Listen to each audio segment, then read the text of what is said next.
Analisti Halil Geci thot se James Rubin është dëshmitar i paguar në Hag se u përdor për të mbuluar tradhtinë e Hashim Thaçit dhe për të manipuluar drejtësinë. James Rubin, dëshmitari i paguar i Hagës, u përdor për të mbuluar tradhtinë e Hashim Thaçit dhe për të manipuluar drejtësinë.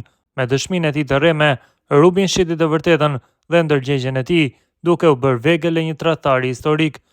Dëshmitari i Hagës James Rubin, i paguar nga Hashim Thaçi, u përdor për të mbuluar tradhtinë e tij dhe për të manipuluar drejtësinë, shkruan Halil Geci. Ndërkohë, profesori Enver Bytyçi, duke u referuar shkrimit të Gecit, tha për Bota Sot se ish presidenti Hashim Thaçi ka kontraktuar James Rubinin me $52.000 në muaj për 2 vite, duke i paguar gjithsej mbi $1.2 milion për të lobuar në favor të ndarjes së Kosovës. Sipas Halil Gecit, për ndarjen e Kosovës janë paguar miliona euro. Vetëm James Rubin që nga shpërblyer për 2 vite për lobimin e ndarjes së Kosovës me $52.000 amerikan në muaj.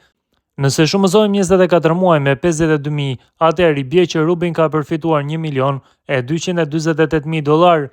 Halil Geci shkruan se këto shpërblesa janë kontraktuar nga ish presidenti i Kosovës, Hashim Thaçi. Pra Hashimi ka paguar me mbi $1 milion amerikan vetëm një person me qëllim që të zhbëjë Kosovën, thot ai. Derisa tuti shton se duke u referuar dëshmisë së James Rubin, kërkon që prokuroria speciale të hetojë nëse lobimi për ndarjen e Kosovës ishte ligjor dhe kush i pagoi miliona dollarët, ish presidenti, qeveria apo zyrtar të tjerë, dhe paralajmëron po ashtu se mosdëshkimi i paligjshmërisë rrezikon sovranitetin dhe e kthen vendin në rutinë pa ligj.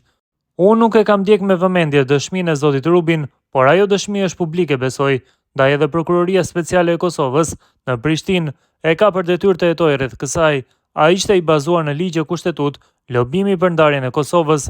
Nëse jo, a e përbën kjo tradhti ndaj adeut?